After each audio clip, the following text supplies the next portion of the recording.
Hello, welcome to another video. I'm Rob from Discover Dartmoor. This is my YouTube channel, and on today's video we are going to be looking at different types of map scales that we use here mostly in the UK. So that's going to be your 1 to 50,000, 1 to 25,000 and 1 to 40,000. What's the difference? Why would we pick one over the other, and the pros and cons of them all? Let's get stuck in.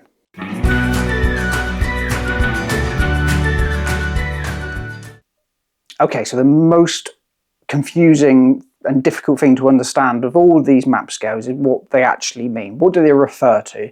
So if it says 1 to 25,000 or 1 to 50,000, what does that mean to us as hikers or explorers?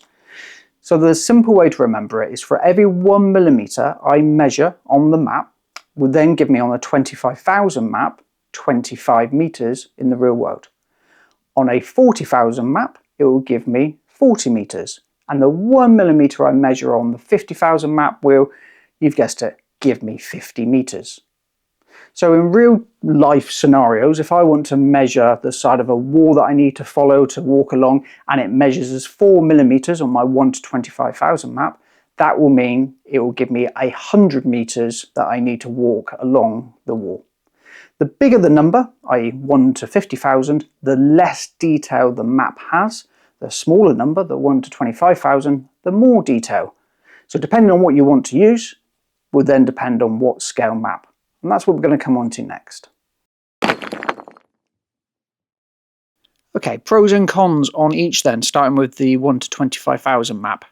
Pros, it's a very detailed map scale. It will show all the small paths, field boundaries, walls, buildings, land features, and even historical points such as Bronze Age settlements or cairns.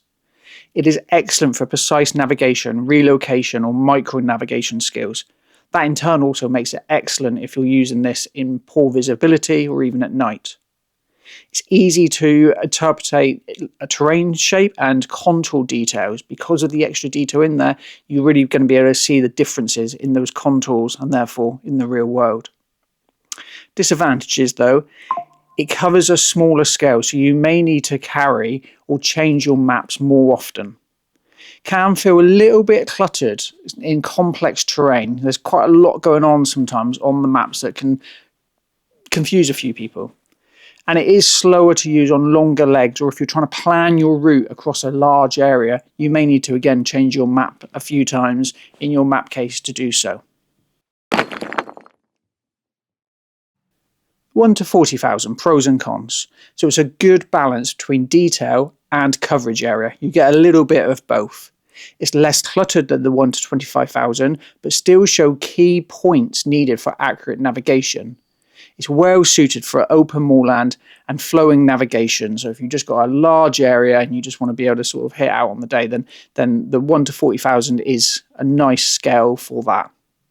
The disadvantages though is it does show less detail than the 1 to 25, so smaller minor paths and features may not be quite as obvious or noticeable.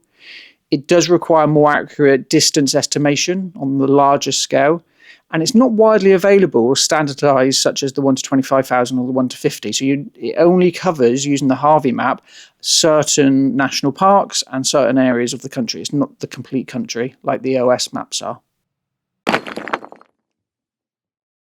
1 to 50,000, pros and cons, starting with the pros.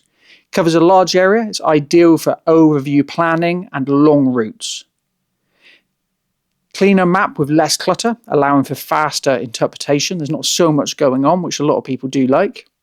And it's commonly used for expedition planning and broad navigation. Disadvantages, the detail is limited. Small paths, walls and minor features may be missing. It's less suitable for precise navigation or in poor visibility, and relocation can be harder if you drift offline.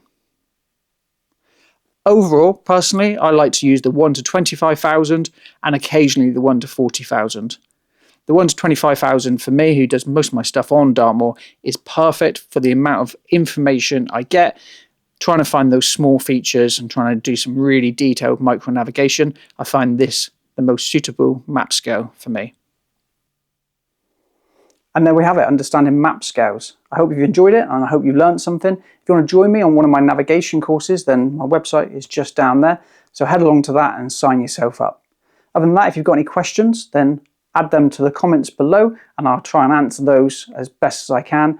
If you've got any other videos you want me to do, then again, get in touch and I can do those for you.